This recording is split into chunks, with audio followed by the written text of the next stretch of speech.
Pelo que você está passando hoje? Eu não sei.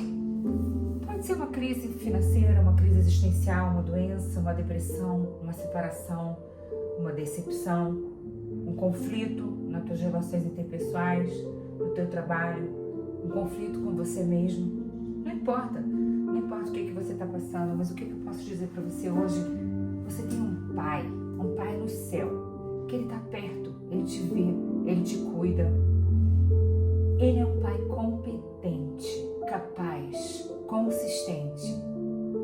Receba aqui o meu testemunho de vida sobre isso. Por quê? Porque teu pai te ama mais do que você mesmo. E eu tenho experimentado esse amor em todos os dias da minha vida. Deus se importa. Ele se importa com você pessoalmente. Ele se importa em saber o que você está passando. Ele se importa com teus dias de angústia, com teus dias sombrios. E é nesse momento que você precisa de relacionamento com Ele. Intimidade. Intimidade profunda com alguém em que você pode confiar, que é o seu Pai Celestial. Jesus, Ele nos ensina, lá na oração do Pai Nosso, que Deus era Pai. Ele inicia a oração com Pai Nosso que estás no céu. Foi a primeira vez na Bíblia em que nos foi ensinado que Deus é nosso Pai. Antes Deus era distante, mas Jesus trouxe Deus para a nossa proximidade, para a nossa transformação, para o nosso crescimento. Um Deus que nos conhece pessoalmente e que quer muito se relacionar com a gente. Ele quer muito que você aprenda com a palavra dele. Ele quer muito que você aprenda conversando com ele. E ele quer nos ensinar quem a gente é. Uma vez eu estava de plantão e era um plantão cansativo, estava tudo muito corrido, mas tinha uma paciente que ela me falou uma coisa que eu nunca vou esquecer. Doutora, parece que o meu coração está gritando, mas ninguém me escuta. Foi aí que eu percebi que a maioria das pessoas não sabe nomear o que sente. As pessoas têm dificuldade de se comunicar, pois elas não se entendem. Elas só sentem que dói, mas elas não sabem no que. E o que nós estamos perdendo nesse mundo, com tanta velocidade, com tanta rede social, com tanta coisa, a gente está sempre com vontade de falar alguma coisa, de dizer alguma coisa, a gente mal espera o outro terminar para falar o que a gente pensa, todo mundo pensa muito, todo mundo publica muito, todo mundo dá opinião. O mundo está perdendo a capacidade de ouvir. O mundo tem roubado de cada um de nós a capacidade dessa escuta ativa. E aqui vocês conseguem perceber que existem dois grandes problemas que levam a essas grandes dificuldades de comunicação. Ninguém nos escuta porque a gente não sabe e nem entende o que a gente sente para a gente poder comunicar. E a gente apenas percebe que dói. A gente não sabe o que dói e a gente não consegue comunicar. E a outra pessoa que está nesse momento de não escuta também não entende porque ela mesma perdeu a curiosidade e a capacidade de escutar. Então eu queria conversar com vocês sobre a inteligência emocional, porque ela começa por aí, em dar nome ao que pulsa dentro de você. José Saramago, ele tem uma frase que eu adoro. Se tens um coração de ferro, bom proveito. O meu fizeram de carne, ele sangra todo dia. E isso me lembra de Ezequiel 36:26, um versículo bíblico que diz o seguinte: dar-vos-ei um coração novo e porei dentro de vocês um espírito novo. Tirarei de vocês o coração de pedra e vos darei um coração de carne. Deus quer nos ensinar sensibilidade, autoempatia, transformação interior, para que sejamos capazes de sentir, entender o que sentimos, acolher, dar nome, escolher com sabedoria, com discernimento o que é bom e o que está em concordância com a palavra de Deus e com os princípios dele. E por que a gente tem tanta dificuldade de entender, nomear e acolher essas emoções? Porque as emoções são automáticas. E a gente precisa estudar sobre elas sempre. Já falei algumas vezes aqui no canal e vou continuar falando, porque eu mesmo preciso aprender isso todo santo dia. Segundo Lisa Feldman Barrett, que é autora do livro How Emotions Are Made, as emoções não são universais nem fixas, elas são construções do cérebro com base em experiências anteriores, linguagem, cultura e contexto. Ou seja, você não nasce com emoções, o seu cérebro constrói as suas emoções com uma previsibilidade baseada nas suas memórias. Emoções como medo, raiva, tristeza, elas são respostas biológicas rápidas. Mas o que você faz com elas, isso sim é a decisão que você precisa tomar. Você não controla suas emoções, mas você pode controlar o foco da sua atenção e o seu comportamento. Já falei isso 1000 vezes. Repetindo aqui, a definição da emoção. Emoções são programas de ação desencadeados pelo seu cérebro que recrutam o seu corpo para a mudança, com o objetivo de te tornar capaz de comportamentos biologicamente vantajosos, como atacar, fugir ou paralisar. Você faz tudo de forma inconsciente e tudo isso acontece em meio segundo. Não existe no seu cérebro um caminho neurofisiológico que consiga controlar suas emoções. A emoção sempre vai ser eliciada por algum tipo de gatilho ou estímulo. E esses gatilhos eles podem ser externos, alguma coisa que acontece, ou internos na maioria das vezes, quando ele vem de memórias e dos seus próprios conteúdos mentais. Pode haver que não tenha nenhuma ameaça externa, mas tem um pensamento baseado na sua percepção equivocada que pode gerar uma emoção em você de forma automática e inconsciente. Em Provérbios 14:10, o coração conhece sua própria amargura e da sua alegria não participará o estranho. A Bíblia reconhece a singularidade das emoções e a necessidade do autoconhecimento. Em Salmos 139, versículo 23 e 24, eu amo esse versículo. Sonda-me, ó Deus, conhece o meu coração, prova-me e conhece meus pensamentos. Precisamos de ajuda de Deus nessa jornada de autoconhecimento. Ele nos criou, Ele sabe como a gente funciona. Ele nos deu, inclusive, um manual de instrução, que é a Bíblia. Está tudo lá. Vocês sabiam que a Bíblia tem em torno de 5.500 promessas? E ela tem várias respostas para todas as nossas questões existenciais. Efésios 4:26. A gente já conhece esse versículo, eu já falei para vocês várias vezes também. Irai-vos, mas não pequeis. Não se põe o sol sobre a sua ira. Sentir raiva é natural. E não é pecado. O problema é não reconhecer. O problema é não resolver e agir de forma destrutiva. Provérbios 4:23. E a gente já sabe esse aqui de cor. Sobretudo o que deve guardar. Guarda o teu coração, pois dele procedem as fontes da vida. Saber o que você sente faz parte disso. Tem aquela velha frase, né?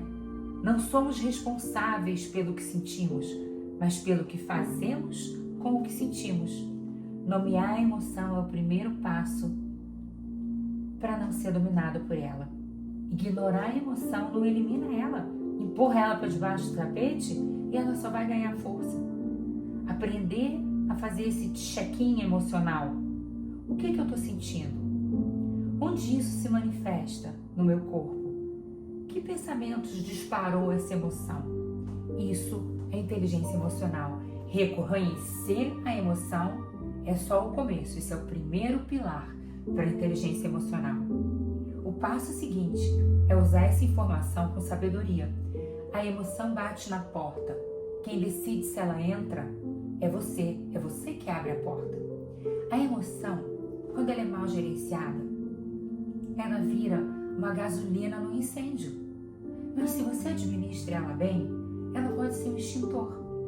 vai proteger você, vai proteger os outros e vai te trazer mais serenidade. Você é o motorista da tua vida. A tua emoção é apenas uma luz no painel desse carro. Se acender a luz, você não precisa quebrar o painel. Você vai parar e você vai checar o que está acontecendo. Nossas emoções influenciam as nossas decisões, mas elas fazem isso através de atalhos mentais. Elas ativam áreas do córtex pré-frontal e da amígdala, que é do sistema límbico. Então, não tem emoção sem contexto. Se eu mudar o contexto, eu mudo a emoção. E Deus, Ele quer nos ensinar a ter essa perspectiva. Provérbios 16:32. Melhor é o homem paciente do que o guerreiro. Mais vale controlar seu espírito do que conquistar uma cidade. E a paciência, ela vai nascer dessa consciência emocional. Tiago 1:19-20. Deus nos ensina: sejam todos prontos para ouvir, escutativa, tardios para falar, comunicação assertiva, e tardios para se irar, autorregulação emocional. Vocês veem como a Bíblia já falava de tudo que a neurociência tem ensinado pra gente. Todos esses livros que eu tenho trazido, eles falam o que a Bíblia já falava. Filipenses 4:5-7 é uma ordem. Seja a amabilidade de vocês conhecida por todos. Coisa impactante, né? A gentileza como testemunho visível aqui. Colossenses 4:6. A nossa palavra seja sempre agradável, temperada com sal, para que saibais como deveis responder a cada um. Segundo pilar da inteligência emocional, a comunicação. Comunicação não violenta de Rosenberg, que a gente vê em Provérbios 15:1. A resposta branda desvia o furor, mas a palavra dura suscita a ira. Sua mansidão na fala, ela tem poder para transformar a atmosfera à tua volta, para transformar tuas relações interpessoais. Esses versículos, eu não sei se você percebeu, eles não vêm em qualquer tempo verbal, eles vêm no imperativo.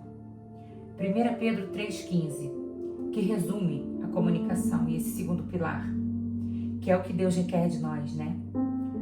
Antes, santificai a Cristo como Senhor em vosso coração. Mais um imperativo aqui. Estejam sempre preparados para responder a todo que pedir a razão da esperança que há em vós, com mansidão e temor. Ele nos ensina aqui que a gente precisa nos santificar para que a gente esteja preparado para responder. Responder a quem? A qualquer pessoa que perguntar para nós qual é a razão da nossa esperança. A nossa comunicação precisa impactar o outro a ponto dele ter curiosidade de saber como você consegue ter mansidão, assertividade, comunicar o que você precisa e de onde vem essa sua esperança. Se a gente obedece essas direções, a gente vai ter resposta firme, assertiva, cheia de mansidão, mas sempre por reverência e respeito. E o terceiro pilar da inteligência emocional é a agilidade emocional, descrita por Susan Davey. O nome do livro já resume tudo. Se chama Agilidade Emocional. Abra sua mente, aceite suas emoções e transforme a sua vida. A gente vê um título desse e acha que ele precisa ler o livro, né? Então, sentir não é fraqueza, é humanidade. Negar ou reprimir tuas emoções te deixa preso. Aceitar com curiosidade e compaixão vai te libertar. Quando você se distancia emocionalmente, não significa que você está ignorando a emoção, mas é uma estratégia para você observar essa sua emoção sem julgamento. Ela descreve isso como desfusão cognitiva. Parar de se fundir com o pensamento ou com a emoção negativa. Por exemplo, eu estou com raiva. mas isso não significa que eu sou uma pessoa raivosa. Precisamos separar o sentimento da definição.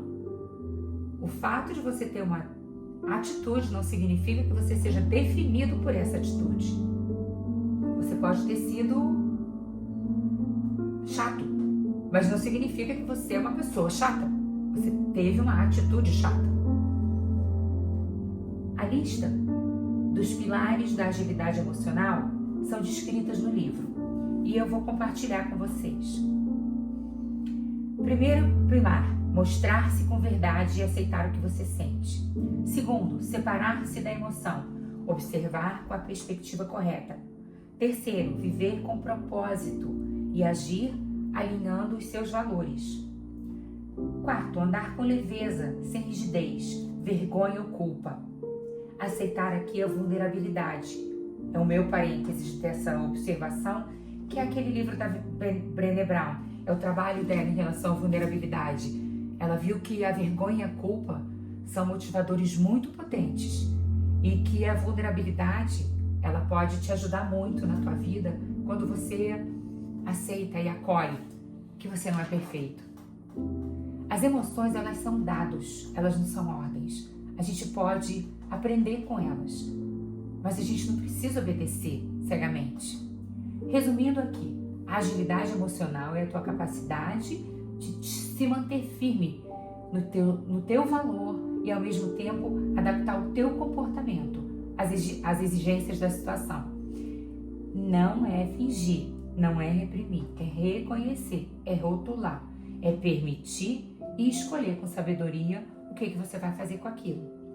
2 Timóteo já fala isso pra gente lá no versículo 1, no capítulo 1, no versículo 7. Pois Deus não nos deu espírito de covardia, mas de poder, amor e equilíbrio. Provérbios 16:11. A sabedoria do homem lhe dá paciência. Sua glória é ignorar ofensas. Gente, que delícia! Você obedecer esse provérbio. A minha sabedoria vai me dar paciência para que eu não seja abalada pela ofensa, para eu conseguir ignorar a ofensa. Tiago 1:4. Tenha, porém, a paciência, sua obra perfeita, para que sejais perfeitos e completos, sem faltar em coisa alguma. Tudo imperativo aqui. Filipenses 4, de 11 a 13. É Paulo falando. Aprendi a viver contente em toda situação. Sei o que é passar necessidade e sei o que é ter fartura, mas tudo posso naquele que me fortalece. Isso aqui é pura adaptabilidade emocional. E tem um livro que eu gosto muito, que é o do Daniel Goleman, que eu já falei várias vezes também, que é sobre inteligência emocional. Gente, esse livro foi escrito em 1995. São 30 anos. E ele é atual. Ele introduziu o termo sequestro emocional, que é amígdala hijack, para descrever a tua reação intensa, impulsiva e desproporcional quando o teu sistema límbico, que é a amígdala, ele assume o controle do teu cérebro antes que o teu córtex pré-frontal racional consiga avaliar aquela situação. Então, é uma resposta imediata, intensa, automática, onde a razão ela fica totalmente desativada e a emoção toma conta. Então, ter inteligência emocional não significa nunca ter raiva ou tristeza, significa saber reconhecer esses sentimentos e agir diante deles. Qual é a nossa saída? Nomear e dominar. Você vai nomear para conseguir dominar. Viktor Frankl, ele fala uma frase também que eu acho que vale a pena encaixar aqui. Entre o estímulo e a resposta existe um espaço. Neste espaço reside o nosso poder de escolha. Entre o que acontece e o que você vai fazer com o que acontece, tem um espaço. Você não precisa fazer nada na hora que acontece. Respira, dá uma pausa, pensa, deixa passar esses 30 segundos de sequestro emocional para você poder discernir. Repetindo, porque essa é uma frase que eu quero que vocês guardem. Entre o estímulo e a resposta existe um espaço. Neste espaço reside o nosso poder de escolha. E como que a gente pode desenvolver então a inteligência emocional? Resumindo aqui para vocês, para terminar, com autoempatia. Escutar, nomear sua emoção sem julgamento, reconhecer no outro o que você também sente, que é a empatia, a regulação emocional, que é canalizar e não reprimir, cultivar as emoções certas, não alimentar ressentimentos e questionar suas emoções. Nem toda emoção fala a verdade. Muitas vezes as suas emoções são interpretações distorcidas das suas vivências, das suas memórias, da sua programação, da sua crença. Nem toda emoção é uma verdade. Jeremias 17:9. Enganoso é o coração mais do que todas as coisas. 1 Tessalonicenses 5:21. Examinem tudo, retenham o que é bom. Reconheça o que você sente, isso é coragem. Usa isso com sabedoria, isso é inteligência. Você se adaptar e ainda assim ser fiel a quem você é ou até a quem você deseja se transformar, isso é maturidade emocional. E com Deus, você não precisa fazer isso sozinho, Ele é teu Pai.